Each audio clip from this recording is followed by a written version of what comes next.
Okay, so welcome to our webinar, Volunteering from 6 Feet Away, How to Activate Your Community Volunteers During COVID-19. We have three amazing guests with us today who are going to walk us through some basic principles for volunteering during this time. Gwen Stetler and Tanya Wilson from Delaware County Family Promise, where Gwen serves as the Executive Director and Tanya serves as Director of Housing and Family Services. And then Jessie Rourke from St. Mark's United Methodist Church Resource Center, and where she serves as the Director, and she also serves as the Lima-Allen County Neighbors in Partnership President, which is a sort of a community development corporation there in Lima. So just a couple pieces of background information about Family Promise and then the Resource Center. So Family Promise serves the community with a 24-hour emergency shelter and rapid rehousing referral center. And Family Promise works with networks of congregations and volunteers to meet homeless families' immediate needs for shelter, meals, and comprehensive support services. It provides family mentoring to prevent and alleviate homelessness with trained volunteers to help at-risk families achieve goals and maintain self-sufficiency. Within the community initiatives portion of Family Promise, it cooperates with and refers families to needed community resources such as job training, health care services, family or child care, and literacy. And then there's a community advocacy called Voices Uniting, which is where volunteers work together to promote community practices and initiatives that alleviate poverty and improve the well-being of low-income families. You can find out more about Gwen and Tanya's organization at www.familypromise-delawareohio.org. Jessie is at St. Mark's United Methodist Resource Center, like I said before, and St. Mark's Resource Center is a church ministry that is focused on helping the citizens of Lima, Ohio in the fight against poverty. The Resource Center is dedicated to offering a hand up instead of a hand out. The center connects with other agencies in the Lima area to help with a wide range of concerns, including re-entry after incarceration. The center volunteers answer questions about where to go for life-changing help, as well as offer emergency food assistance that includes a weekly produce giveaway at 2 different locations. Jessie's philosophy for community ministry is that every person and problem is different and must be treated as such. As the Lima-Allen County Neighbors in Partnership President, she works with community volunteers to improve housing, safety, justice, equality, diversity, health, and the environment through education, cooperation, and accountability. We are just incredibly thrilled to have these women with us today that are going to lead us through some basic principles and practices that they have been learning along the way. So we're going to move on from that. So just, I didn't introduce myself, so let me just do that very briefly. I am Rima Collins, and I'm the All-In Community Consultant for the West Ohio Conference of the United Methodist Church. Our All-In Community initiative works with our churches and our members and our neighbors who have become justice involved criminally in the criminal justice system. Also, this webinar is being recorded for those who have come in a little bit late, and it will be posted again on the website westohioumc.org/conference/webinars. And you can find all our other webinars there as well. A couple things as we begin, please make sure that as you come on that you mute yourself for those who came in a little bit late, and right down on the left-hand corners how you can do that. Use the manage participants to raise your hand to ask a question, and then there's the chat feature for asking questions as well as we get started. I will, at the end of our time together, I will, after we finish, I will send out you contact information that will include our 3 special guests with us, but also your contact information, because we like to make sure that you remain connected after our webinars. So I want to just start out with this whole thing of kind of going big picture and then moving down into the nitty-gritty of this work. Right now, we are all experiencing what's called a disorienting dilemma, which means that we have no previous experience from which to confront the current realities. We have never been through a pandemic like this before. We have never been through this level of, at least our generations represented have never been through even this level of economic strife. And now, as we are seeing come out daily, the strife within our communities around racial justice. So we're all walking and figuring out how to navigate this together. And in this time, it really does call for leaders who are willing to also be servants. And that's what I love about our guests today, is not only are they strong leaders in setting direction and course and figuring out solutions and problems, but they're also very strong pastors and shepherds for their volunteers. So I would just like to start with, where are we really in being able to serve our communities? Where do we see the barriers that may be there, but may not be there? And so I want our guests to kind of answer the two questions here on the other side. What stayed the same in terms of volunteering that you've seen? And then what has changed as a result of the pandemic in regards to volunteering? And so I would like to start with Tanya, maybe to start with, and then Tanya and Jesse, and then Gwen to kind of answer those two questions.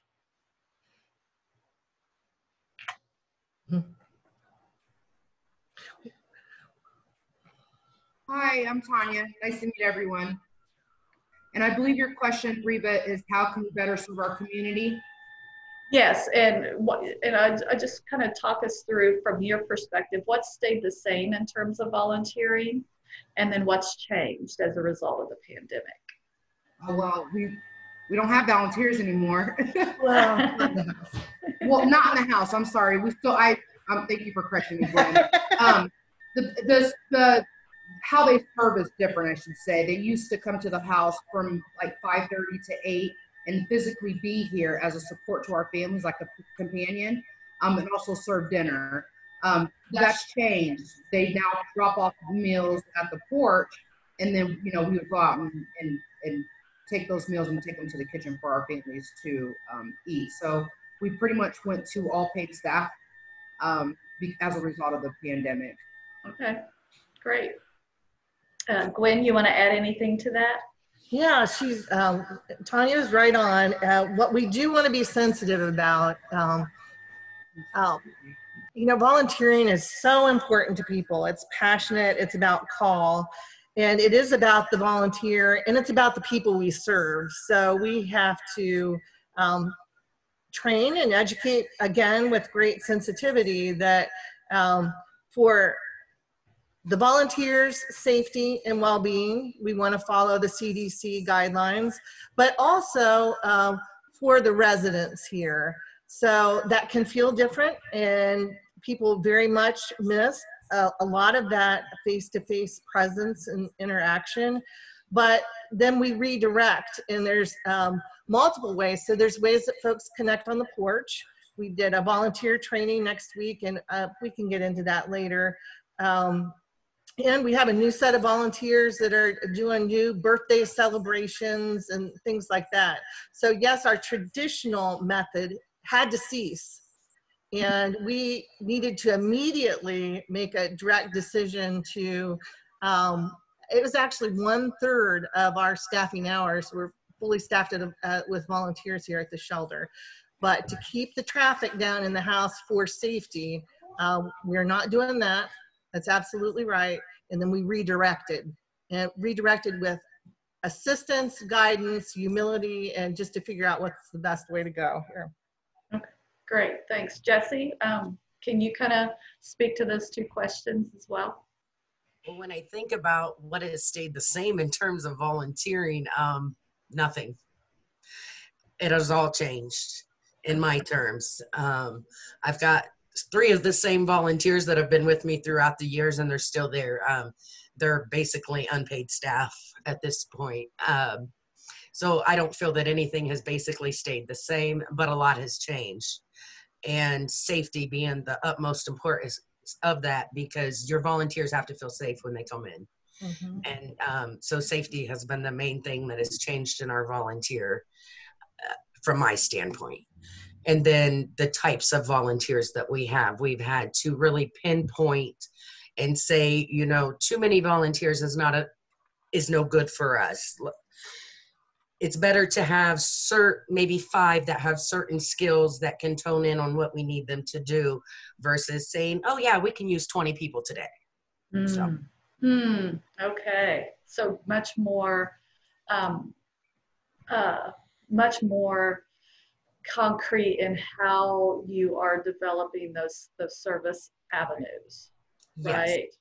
Yeah, more like, so we have somebody who typically was a nurse, or a nurse I don't want to say a nurse, but maybe she was I guess an LPN, something less than that, but she had medical background. Mm-hmm. And we needed people to take temperatures and fill out the assessments for our distributions when we have like 20 volunteers. And that was a perfect job for her. 1 day a week, she was off at her job because the office was closed. So she needed something to do. So to pinpoint a skill to a volunteer was very important for us. Okay, that's great insight. Thanks. So kind of moving on. Let me make sure we don't have any questions at this point. Okay, I'm not seeing any. All right. So lessons learned. Considerations for making the volunteers feel safe in serving, and in fact, all 3 of you have kind of brought up this whole thing of safety, right? And for a lot, I would say for the majority of us right now, safety is like our #1 value. We have to be able to demonstrate that we understand that safety is one of the greatest values that we can hold in asking people to serve. So what are 3 lessons each of you have learned about engaging volunteers safely during the pandemic? And Jesse, we can start with you on this. Sanitation. Okay. Sanitize.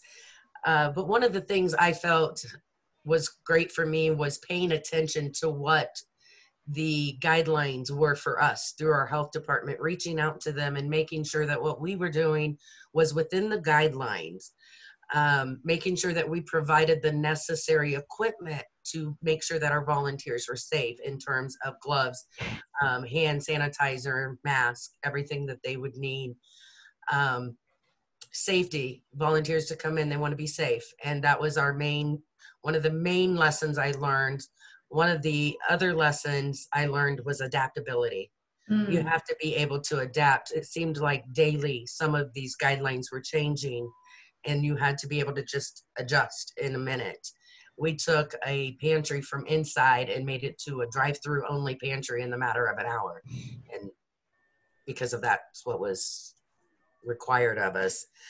And then take time to talk to your volunteers. They have fears just like everybody else does, and they're giving of their time. And so one of the lessons I learned was to really pay attention to your volunteers. They get tired as well. They're dealing with the same issues as everybody else. And even though they're volunteering, they might still be in need. So take the time to talk to them as well. Great advice. Tanya, do you want to add anything to that? I'd probably say the lessons that, maybe not 3, I apologize, but that's okay. One of them is just educating each other, because there's so much different information out there, and we capture different pieces of those information, so just educating each other. We've only had 1 volunteer here since the pandemic, and she's Chris. Plus the social work intern. Yeah, and then the social work intern. But again, educating each other, and then just consistency, that what we expect of our residents, we all expect of anybody who comes through our doors, with the mask, the sanitation. And I would say those are the biggest 2. I'm sorry, I can't think of a 3rd one. Maybe Gwen can add a 3rd or more. No, I think that was great. So we did in the house, Jesse, you mentioned about the importance of skills. And I think there's our language about this is really important. In fact, now a best practice would be, instead of talking about y'all come on over, that the idea of skills-based volunteerism isn't about no, you can't volunteer here, but it gets into that discernment. Skills call appropriateness. Tanya was referencing, we have, so another lesson is remembering partnerships again, and we meet weekly with folks from the EMA and the health district. They're helping us make good decisions, and got us connected with a MedCorps volunteer, who's someone with a medical specialization. This is the part that's kind of hard for us. We actually have continued, we have a couple thousand volunteers. They've continued, they're still with us, they're just outside the house and outside the walls. And so for us to remember that they are a part of us, they're doing things each day, they're just not in the house with us. So we're trying to do, in terms of language, posts and education each day about these volunteers outside the walls, about what they are doing, because they've stayed consistent for a very long time with us. And that's important. Those are great. Those are great. Hey, Gwen and Tanya, we're picking up a big echo. Are you guys sharing a speaker? Yes, and I can't figure out how to minimize this. Well, no, is it a shared speaker? Or is that we both have our laptops on? Yes. Okay. Speakers on. I can't figure out how to. I'll go into this other room. Okay. I'll try something. All right. Thank you. We just want to be able to hear your good wisdom here. For sure. All right. So as Gwen moves, we will. But did I say something back on top of that? Sure. Yeah. Gwen was saying, I get what she's talking about on, keeping those volunteers that you may not be able to use in-house. And we have done that. We have reached out because I believe every volunteer is important, and there is a job for every one of them. Mm-hmm. And some sort. Everybody has some kind of skill to give. Some of it's just calling on the phone from home to check on our shut-ins and things like that. So I agree. There's a job for everybody, and keep them all involved. That's how you keep them. Yeah. Yeah. Again, it goes back to that intentionality and leading your volunteers in a space where they can use their skills, right? And use their gifts that have been given in the calling just in a different way. So great. We'll move on and see how we go. So new opportunities, engaging and leading the volunteers. Oops, hold on. If each of you could highlight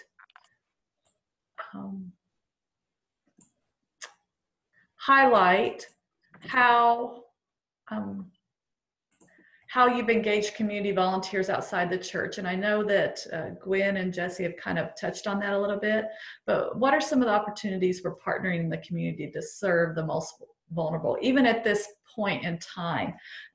And so Jesse, again, would you start, because in a previous conversation you had some really interesting things that you've been doing in the community to engage new volunteers in wrapping around and rising up and providing support for folks, the vulnerable, that have been greatly impacted by COVID-19. Okay, so I think this is what you're talking about, that we've had so many conversations. I know. So I'm assuming it is the shut-in deliveries. Yes. Probably what we're talking about. Yes. So when all of this happened and we had our elderly that they were telling the most vulnerable population to stay home, and our most vulnerable population tends to be our most needed population. So they are typically my clients at my food pantry. And it was, how do we get food to them? And they can't get out to us. So we worked with the West Ohio Food Bank. And at that time they had, and we still do at this point, have National Guard working with us. And we would get phone calls and they would say, well, such and such this is their address, and they would be screened, elderly and such. And we would do what we would call Ding dong dash. We would get them a 7-day supply versus 3 like we normally would give out. We now provide 7 days. We'd take the 7-day supply, take it on, drop it off on their porch, ring their doorbell, and leave. And then they would, of course, have their food. And then once National Guard got to my site, then now they deliver those for us. Oh, okay. Okay. Now have National Guard working with us. Okay, that's awesome. Gwen, Tanya, what do you think are some of the opportunities for partnering in the community at this point? Tanya, we can talk together. I'll really let Gwen add to this because she's more of the community development. Okay. And has a large network of individuals that she can reach out to or reach out to her. So I'll let her answer that. All right, great, thanks. So I will say for years, Tanya has been with the organization for about 9 years, and the model of having the volunteers in the house, she'd be doing the leading the social work, the case management parts, now director of housing and family services all day, and used to all these volunteers evenings and weekends running the house. So this feels incredibly different, I'm sure. We had last week for the first time a Zoom volunteer training. Okay.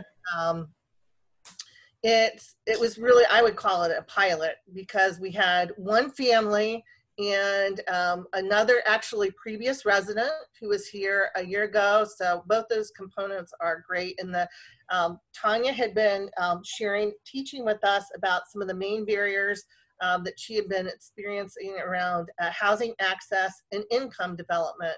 So we're just right now beginning with this new set of volunteers with a new idea of how we have volunteers walk alongside with people as they do housing searches, walk alongside as they think about, we say income development. For some, it may be employment, but honestly, for some, if they're dealing with trauma and other things, it may be along the lines of developing a smaller social enterprise that could happen. And so even though this is really just a startup concept, I was great to get that blend of a household that was a dad, a son going to college next year who wants to volunteer doing an internship around, he wants to be a lawyer, more around social justice and housing. And we have a attorney through the Justice Mobile that's here regularly. So it points towards a great skills-based opportunity, and other members of their family want to participate too. And then it ended up the former resident couldn't get on the Zoom. So Tanya and I are doing a specialized conference call with her to talk about how her insights as a previous resident who has stabilized in housing, how she can walk alongside. All these things are 6 feet apart from others, and it's another new way to look at sharing your gifts. Wow, that's amazing. So it really does kind of sound like, our old model of let's get as many volunteers as we can. And that takes a lot of time, right, to plan for that training and to plan for that mobilization and making sure everybody feels like they're included and part of those kind of discussions and things like that. But it seems like now part of the new opportunity is in some ways shifting your energy as leaders of volunteers, shifting your energy to more one-on-one, or like I love what you said about the family, a whole family having a Zoom conference, and how can each one of those folks step into something based on their gifts and their abilities. But that takes time as well. So it seems like as the demand for great numbers of volunteers has kind of gone away in this, that the energy still needs to be put toward volunteers, but in a much more individualized developmental fashion. Is that fair to say? I think so. And we want to be attentive to, we have partners, the Common Ground Free Store here, our expertise, people, they were closed for a while and now reopening, wanted to donate here, and we want to stay in our lane and do the best we can at this. And as they reopen, they have certain protocols that they need to have to do the best job they can. So we want to support each other. And it is, it's just important. Yeah, It is. Yeah. Yeah. Instead of everybody just trying to rush rush the stage, so to speak, to say, how can we help? Right. It does take some time to step back and figure out, well, how can you help in the most effective way? Does anybody else have, Jesse or Tanya, did that spark anything for either one of you before we move on? All right. So the important stuff to me, and knowing Gwen just a little bit and having been in her presence, which is just the most amazing thing. When we get back to, you know, regular contact, I need to come and sit in Gwen's presence a little bit. But really the important stuff, and this has been alluded to, is the cultivating the spiritual and the emotional safety. Right, we can't overlook that. I mean, we can sanitize and all those things, but I think it was Jesse that said, you know, we've got to pay attention to our volunteers and what their thoughts and their feelings are. And as folks that are out in the community that are working with vulnerable populations, you know, what are the thoughts and the feelings that are most prominent for us that we really need to have our radar up for, and tend to, both for volunteers and for those that we're serving. So Gwen, I would love for you to start this question. Well, this is an interesting thing because there's a maturing process that happens with us, and in some instances here, it happens very quickly because when we serve, we're serving the other person, and there's something special that happens to us. And so I've, over the years, having worked with, we're born out of a interfaith hospitality network here, and working with that in Columbus, I mean, thousands of volunteers. And on one sense, it's the most giving act that you can have, but I can say that I can remember the maddest I've ever seen anybody get was when someone poured red Kool-Aid on a congregation, did a volunteer's feet in a congregation's carpet. So what I'm trying to get to is that when we give, there can be, if we're not careful, there can be a tad of selfishness that can happen because we love how we give and we want it to be the same way. And when that changes, and when we changes quickly, and we need to think about our brothers and sisters we are serving, there's that teaching that needs to happen about that this is a good thing, because not only for your safety, but for the other, our brothers and sisters. And this isn't just for, had this discussion with interns, because in internship, we love our interns and they're just so wonderful here, but there's prizes that go along with being an intern, that you have certain things you got to do because it's a requirement. You got to check the box. And if we're not careful and just checking boxes, it can become a little selfish sometimes because it's just a bunch of busyness. So I guess that's a big part of this in this tender time when we're all very vulnerable, when there's so much happening all at once. How do we pay attention to our own needs, and to not, if it feels like we're, I don't want to say displaced or not able to do what we used to do, to really spend some time with that and to understand that we're doing this for ourselves and for, most importantly, our brothers and sisters too.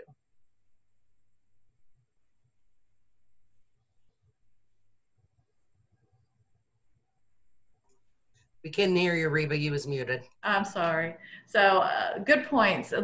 So self-reflection is incredibly important, and tapping into what we are feeling in our thoughts as we come to serve is important. So Jesse, thoughts, feelings? Fear, anger. For me, I serve such a diverse population. I have seen everything from fear to anger to disbelief. And it seems like I agree with Gwen. We got to tune into our volunteers. A lot of what I'm seeing, because like I said, I've got 3 volunteers that have been there with me through it all. Burnout. We have to pay attention and tune into them as well, because, you know, like, just like our clients, they have daily issues and family issues and life issues that are going on even as they're serving.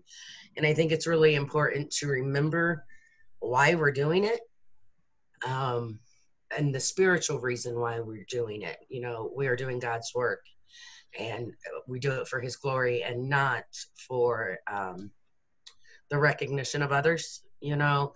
But I think it's really important that we talk about the fear that our volunteers are going through, the fears they have. You know, some of my volunteers that had loved ones in the hospital, prayer, you know, we offered prayer, offer to make sure that their needs are taken care of as well as our clients. But even taking the extra moment to sit there with your mask on and talk to the client that's coming through that has a little bit of fear, and just trying to offer a little bit of hope in the darkness, you know. That's about, but I think anger, you know, they get so mad sometimes. You know, we went through, this is what's required, and then the next day they change something else, and then they add another rule onto it, and by the end of the week somebody's mad. And, you know, although they're like, well, why do I have to do it? Well, I get it. You don't feel you're sick, but, you know, just trying, again, education to them about why we're doing things the way we are. And I don't know that we'll ever go back to a normal. So that's not something I try to say, oh, we'll be back to normal soon. I don't try to say that. So don't try to give false hopes. I think that's very important as well. So. Yeah, that's good. That's good. Tanya, your thoughts?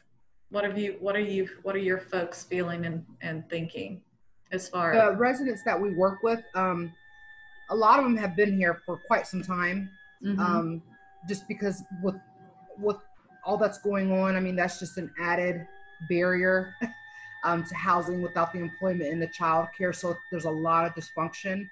Mental health seems to be one of the biggest barriers for most folks that we are housing right now. I think the biggest thing is education, teaching life skills, because they're here for a short period of time, but they have this lifestyle that, and it's a cycle that it's hard to kind of break when they're here for a short period of time. So my biggest thing in terms of recognition and something that we need to tend to is the education piece. Because we could try to teach them while they're here, but when they leave, it's kind of back to that cycle, because they need that continued follow along services, which I know Gwen is working on now, is that follow along care, because the agency that we partner with, there's supposed to be some of that, but we don't know that there's a lot of that going on, just because sometimes we see the same families coming through our doors. So I think education is the biggest. Yeah.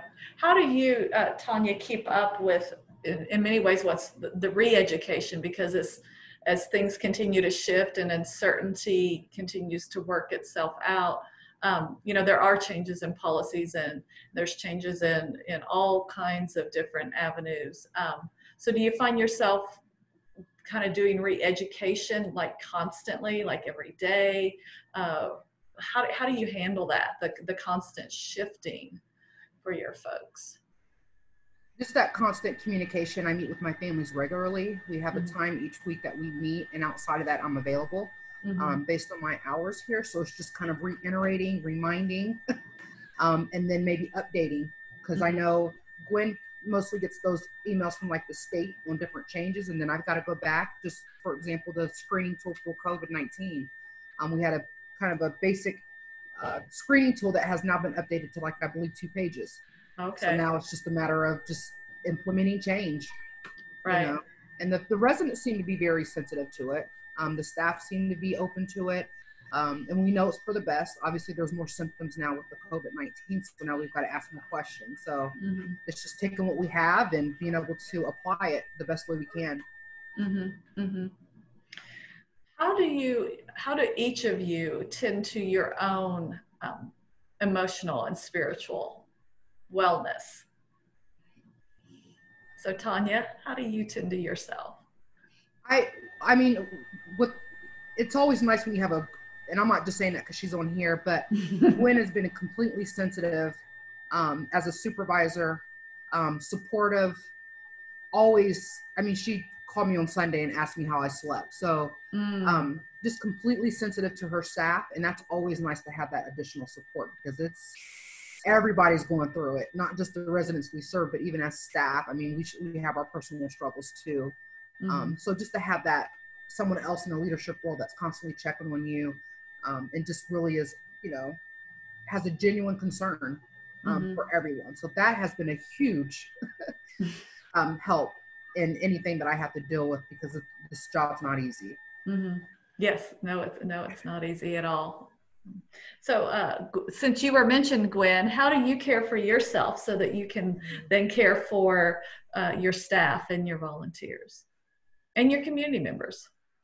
Well, I have to say that with this context, the real mama bear came out in me, that there is this thing that you have to make sure that your people, the community, are going to be safe before I can rest. Honestly, there's a synergy around that. And then when I can, I will mention one of the strategies we use. We're so frontline. We're 24/7 here.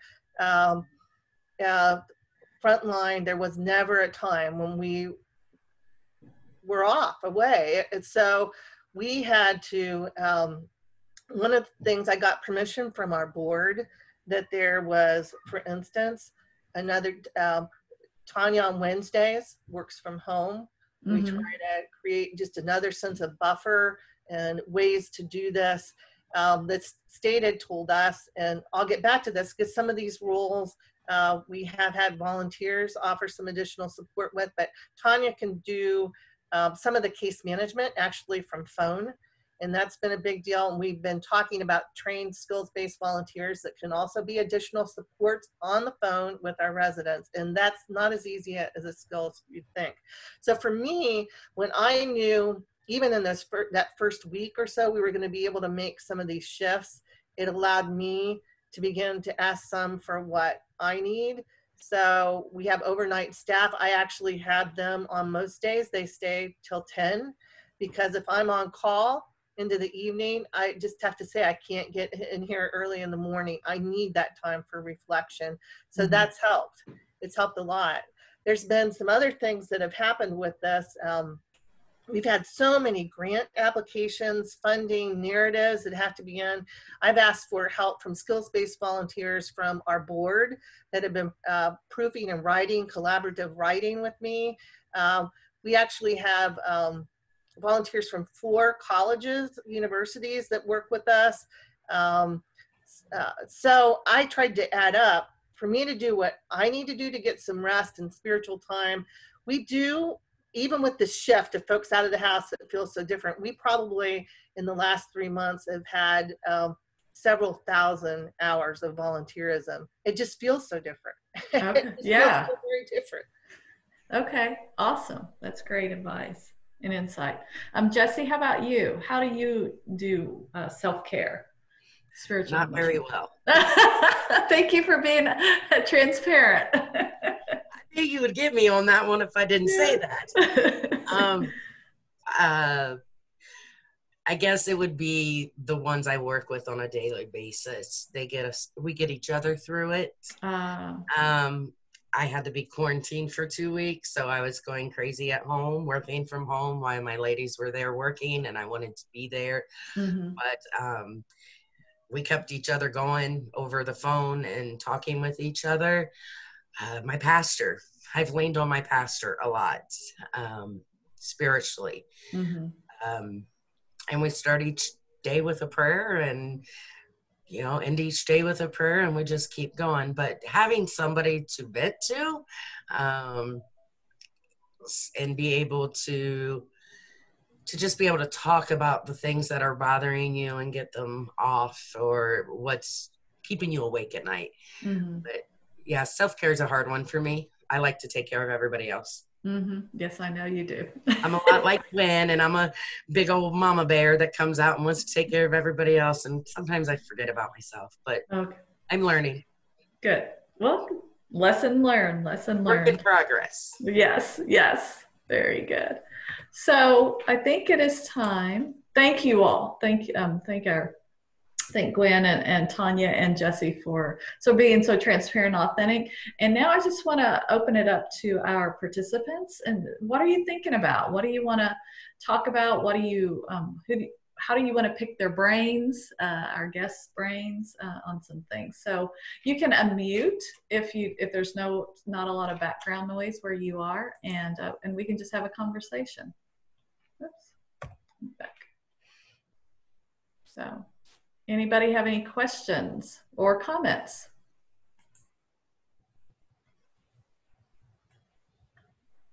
Hey, Rima. Yes. Hi. This is Eugel. I got here late. Sorry. That's okay. We're glad you're here.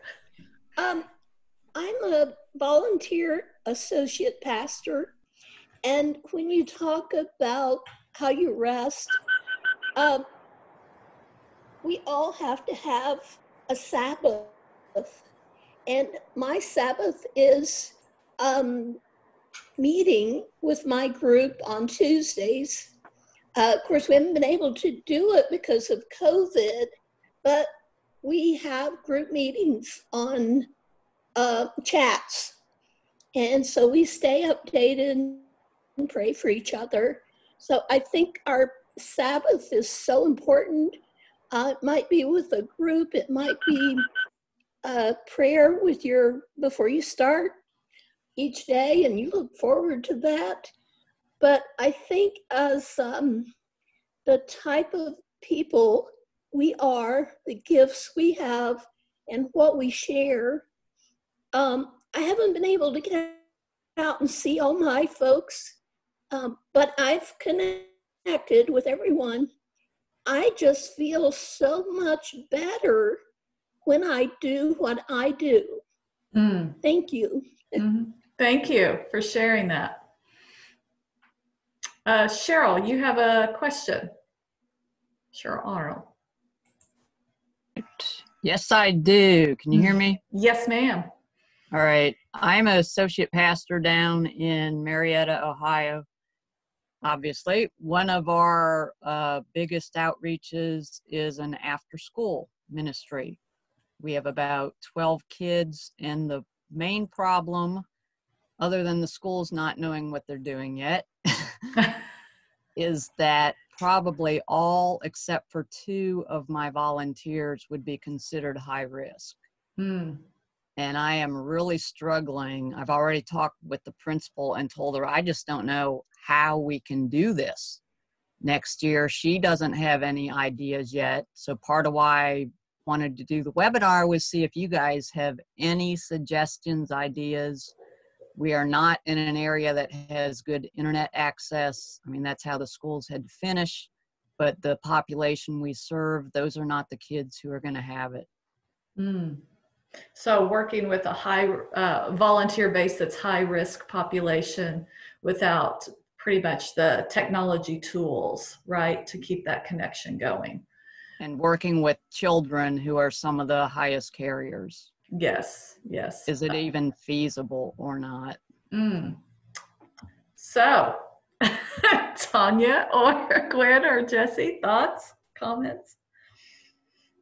Reba, one of the things we did when we were shy on volunteers, so a lot of other churches in our area have shut down a lot of their activities. A lot of other activities in our community have also been canceled, which has eliminated a lot of opportunities for people to do their normal volunteer opportunities. So we were able to call around to churches and to get other members of other congregations to help us. We also tapped into Procter & Gamble, which we are the benefit of having that in our area. They were shut down, and they had workers that wanted to volunteer while they were shut down because their workers are required to put in so many hours a year of volunteer service. Same as a lot of your stores like Kohl's and Macy's, places like that. A lot of them are requiring their employees to volunteer. And so you can lots of times call out to those and try to get some volunteers that way. Okay. Can I reply? Yes, ma'am. That's sounds like a great idea. We have additional safe sanctuary guidelines where people who volunteer ideally are supposed to be part of our congregation. Mm.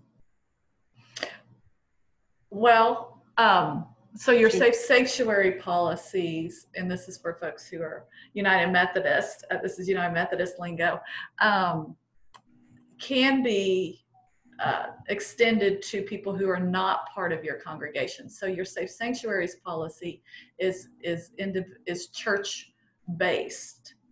So you could work with your board, whoever passes your policy, to work through that and see if it can be opened up, if they would be willing to open that up to people who are not members of the church. Because I know I'm a Methodist as well, and at our church, we use volunteers that are not members of our congregation for our vacation Bible school. They still do the safe sanctuaries training, but they're not necessarily members of our congregation. We also had to do the same thing. We have amended our safe sanctuary policy to include those volunteers as well. Now, they've all been background checked, but we had to include outside non-members. So that is a possibility. Thank you. You also have daycares that are closed. Mm-hmm. You might want to tap into some of them, and they are already background checked for you. So, I mean, that's kind of a plus. Or summertime, maybe some teachers' aides. That's an idea. Very good. Did that answer your question, Cheryl? Was that helpful? It's better than I was, so yes, thank you. Okay. Any other questions?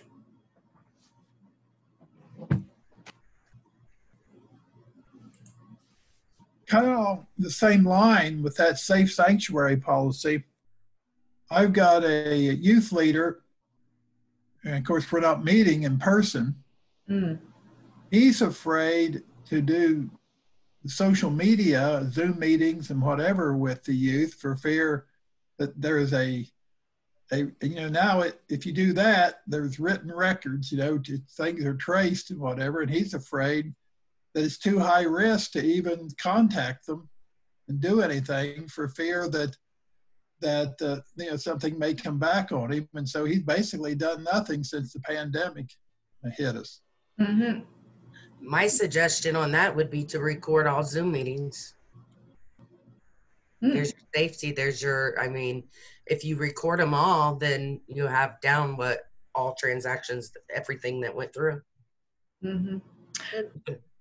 Something to consider is that we're not alone. If we're working in the church or in a nonprofit, that there are organizations, for instance, our United Way, we have something called Strengthening Families. They've been doing a lot online, but to be consultative with others who are doing best practices in this area and have kind of vetted it around with different groups and ways, that might be a good resource because again, we wouldn't have to come up with the ideas on our own. That's a good point. Yeah, I was just sitting there thinking as Tom was talking, my husband's a scout leader and they've been doing all of their meetings on Zoom, and they have very strict policies with, two adults per meeting. And so there is that accountability piece through that. So so I would recommend looking at, organizations like that have had to figure it out as well in the same space. Thank you. Yep. Other questions?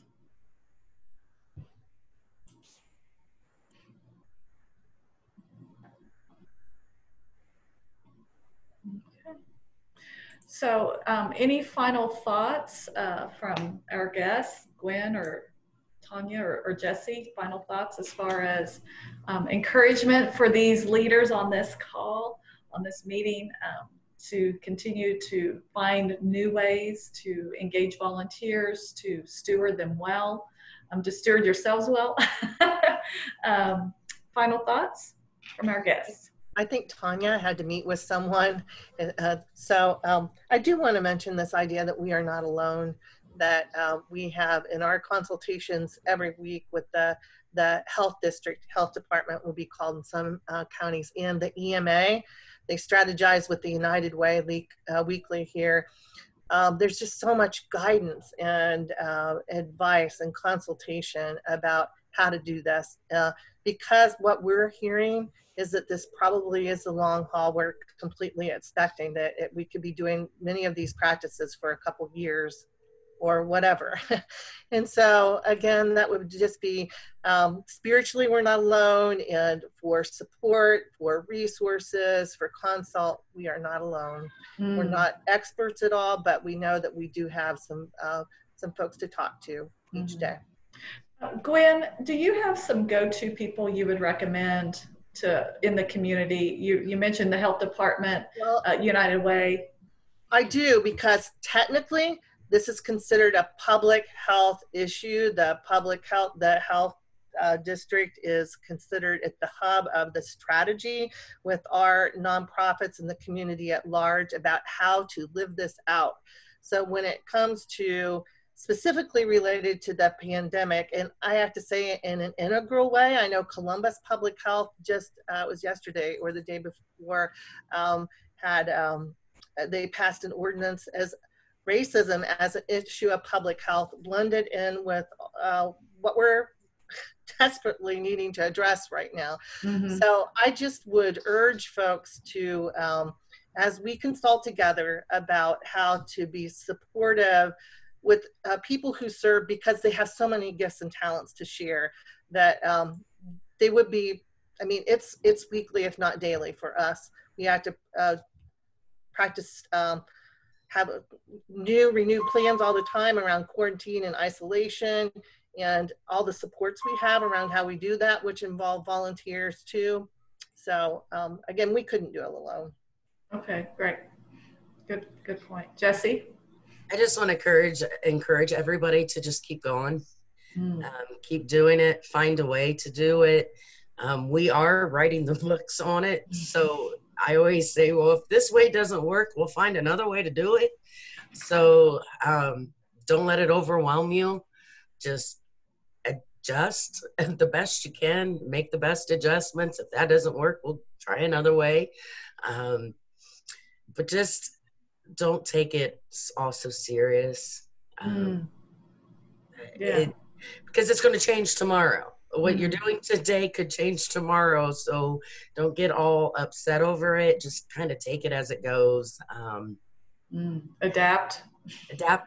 If life gets too tough, though, just kneel. Oh, wow. You'll be all right. Powerful words. Well, thank you, Gwen and Jesse, and then please extend our thank you to Tanya as well, Gwen, for being with us today. And again, if you want to reach out to either Gwen or Tanya or Jesse, their contact information is right there. And I can also send you this presentation so you have that captured, right, available to you. And also, let me see what else. Oh, I can, again, I will put this webinar on our online community page, which is, you can see right here on this corner. So again, thank you all for coming, being part of the talk and the presentation, and please stay safe. Please continue to care for those in your community, and know that the prayers for God's protection, provisions, and promises are being offered up to you every single day. Thanks so much. Thanks, Rima. Thank you. God bless you. Thank you. God bless you as well.